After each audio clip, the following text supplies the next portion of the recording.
bienvenue à tous dans votre revue de presse du jour sur adionews.info. L'affaire Karim Wade fait la une des journaux aujourd'hui.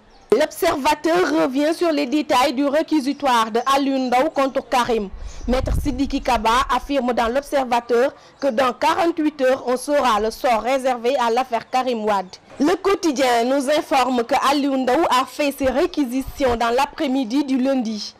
Et dans son réquisitoire définitif, il a proposé à la commission d'instruction de traduire Karim devant la juridiction de jugement pour enrichissement illicite. On lit dans Libération que Alioune Ndao a demandé à Cheikh Bey de renvoyer devant la CREI tout ce qui était inculpé dans le cadre de l'affaire Karim Wade.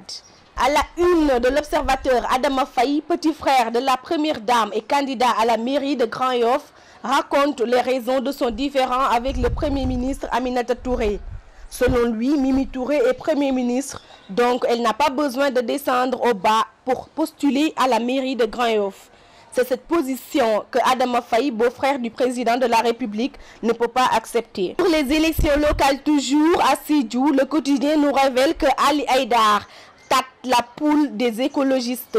Pour Haïdar, les élections locales sont déterminantes pour son parti, étant donné qu'elles permettront de choisir une équipe qui se soucie de la question de l'environnement. Libération révèle dans sa une que Cheikh Béthio Thioune est mis en demeure par les gendarmes. Jusqu'à ce que la justice ne statue sur son cas, Cheikh Béthio Thioune n'a plus le droit d'organiser un rassemblement.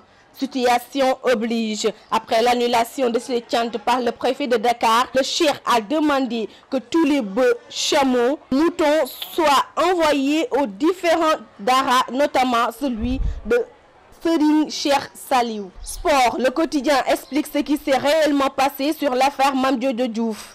Selon le journal, sur 5 millions, seulement 358 000 ont été payés pour les assurances. La meneuse des Lions a été donc prise en charge par son beau-frère. Passons au foot. L'Espagne et la planète football s'arrêteront une fois de plus ce mercredi soir pour assister au 3e classico de la saison entre Real Madrid et FC Barcelone.